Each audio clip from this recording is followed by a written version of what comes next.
નમસ્કાર વાલા વિદ્યાર્થી મિત્રો, સ્વાગત છે તમારું। આજે વાત કરીશું ધોરણ 7માં આપણી સંસ્કૃત વિષયની જે નવીન સ્વાધ્યાયન પોથી આપવામાં આવેલી છે તેમાં ભાગ નંબર 2ની અંદર પાઠ નંબર 2 આપેલ છે મેઘો વર્ષતિ, જેના પાઠનું આપણે આ વિડીયોમાં સચોટ, સાચું અને સંપૂર્ણ સોલ્યુશન કરવા જઈ રહ્યા છીએ।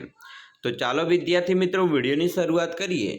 તેના પહેલાં તમે ખાસ ચેનલમાં નવા છો તો ચેનલને અવશ્ય સબસ્ક્રાઇબ કરી વિડીયોને લાઇક અને શેર કરવાનું પણ ન ભૂલતા। પાઠ મિત્રો 2 મેઘો વર્ષતિ, જેમાં પ્રશ્ન 1 છે શ્રુતલેખન કરો। જી શાળા એપ્લિકેશનમાંથી કાવ્ય સાંભળી તમને ગમતી કોઈ પણ 4 પંક્તિઓ લખો।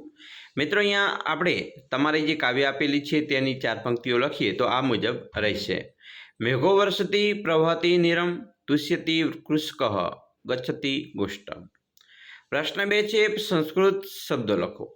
ઉદાહરણમાં આપેલું છે પાણી તો નિરમ, એવી રીતે વરસાદ તો વૃષ્ટિ, પશુઓનો વાડો ગોષ્ઠ, હળ હલમ, બળદ તો વૃષભ અને બીજ તો બીજ। પ્રશ્ન 3 આપેલા વર્ગખંડમાંથી ઉદાહરણ મુજબ અન્ય ક્રિયાપદ શોધીને લખો। મિત્રો અહીંયા તમને ગદ્યખંડ આપેલો છે એને આપણે લખીએ તો ક્રિયાપદ આ મુજબ થશે: ગચ્છતિ, અસ્તિ, શોભતે, રક્ષતિ, સ્તઃ, પ્રક્ષાલયતિ, સંતિ, પ્રવહંતિ, યચ્છન્તિ અને સિંચન્તિ।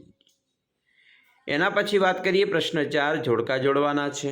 જોડકાની અંદર વરસાદ વરસે છે તો આવશે મેઘો વર્ષતિ, ખેડૂત સંતુષ્ટ થાય છે તો કૃષ્કઃ તુષ્યતિ, ખેતર ખેડે છે તો ક્ષેત્રમ વર્ષતિ, વાડામાં જાય છે તો ગોષ્ઠમ ગચ્છતિ, બીજ વાવે છે બીજમ વપતિ, અનાજ ઉગે છે તો રોહતિ શસ્યમ।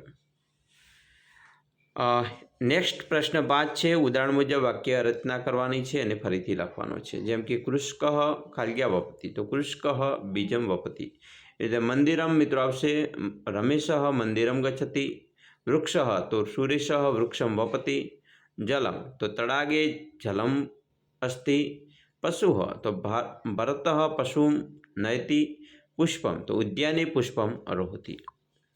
પ્રશ્ન 6 ઉદાહરણ મુજબ વાક્ય બનાવવાના છે। અહીંયા ઉદાહરણ આપેલું છે મહેશ રોટિકા ખાદતી, તો અહીંયા ભોજનમ તો અનુસ્વારમાંથી મિત્રો કરીશું તો મહેશ ભોજનમ ખાદતી। તેવી રીતે મિત્રો અહીંયા વાક્ય આપેલું છે વર્ષાકાલે જલમ પ્રવહતિ, તો જલમની જગ્યાએ આપણે નિરમ આ રીતે કરીશું અને ઉપયોગ કરીએ તો વર્ષાકાલે નિરમ અનુસ્વારમાંથી કરીશું નિરમ પ્રવહતિ।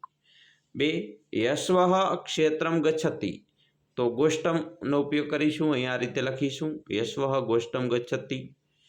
3 કૃષ્કઃ હલમ નયતિ, વૃષભમનો ઉપયોગ કરીએ તો કૃષ્કઃ વૃષભમ નયતિ। 4 કૃષ્કઃ ધાન્યમ વપતિ, તો અહીંયા બીજમનો ઉપયોગ કરીએ તો કૃષ્કઃ બીજમ વપતિ। 5 કૃષ્કઃ ગોષ્ઠમ ગચ્છતિ, તો ક્ષેત્રમનો ઉપયોગ કરીએ તો કૃષ્કઃ ક્ષેત્રમ ગચ્છતિ। હવે મિત્રો પ્રશ્ન 7 જોઈએ। નીચે આપેલા કોષ્ટકમાંથી ક્રિયાપદો છુપાયેલા છે તે શોધીને લખો, તેની ફરતે રાઉન્ડ કરો। તો આ ક્રિયાપદ છે જેમાં આવશે વપતિ, ભવતિ, પ્રવહતિ, કર્ષતિ, ગચ્છતિ, તુષ્યતિ, રોહતિ, નયતિ, વર્ષતિ અને ફલતિ। તો આ ક્રિયાપદ ઉપર રાઉન્ડ આપણે કરવાના છે। પ્રશ્ન 8 ઉદાહરણ મુજબ અલગ પડતા શબ્દો શોધો।